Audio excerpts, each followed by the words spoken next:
Thanks for joining us in the Green Room from the Heritage Foundation. I'm Rob Louie, and today we're joined by Senator Jim DeMint, a Republican of South Carolina, and the author of a new book, The Great American Awakening.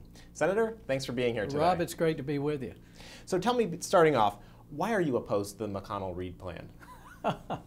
Well, it just seems to be a cover-up to me. It's like I've said, it's like leaving the door to the federal vault open, looking the other way, and saying we had nothing to do with the robbery. I mean, the debt limit is set up to keep us from increasing our debt without some congressional action, hopefully to reform the spending process. But this just makes it easier for the president to raise the debt limit without any real accountability. And accountability is what we need right now. So no, I don't support the plan. I know they're going to add window dressing with commissions and supposed cuts, but nothing I've seen so far would bind Congress to actually permanently change our spending pattern.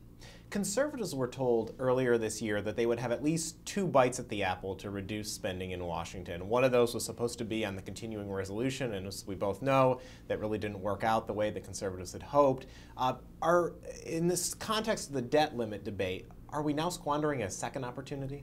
Well, I'm afraid we are, and I think that's why I'm glad the House is going to take the first stand on this to pass cut, cap, and balance. And then I think they'll follow it with an attempt to pass a balanced budget amendment. We'll get some Democrats to support us. This idea that we can't pass a balanced budget is very frustrating to me, because over 20 Democrats in the Senate are on record saying it's a good idea. They've supported it. So why not now?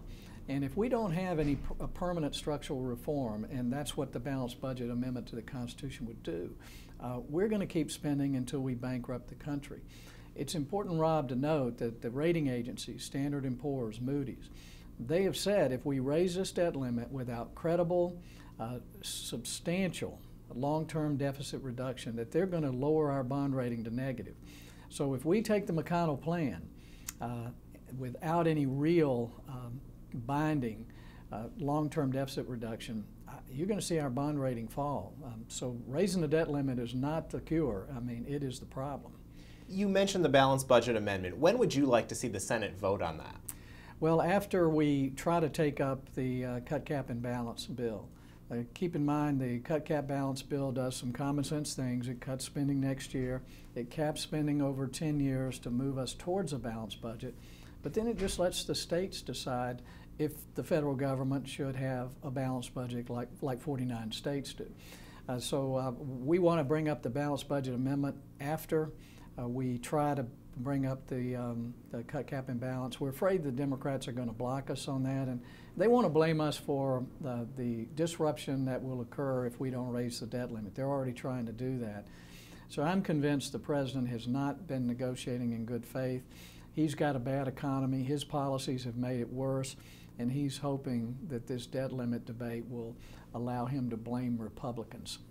Now, President Obama has held a number of closed-door meetings with congressional leaders at the White House.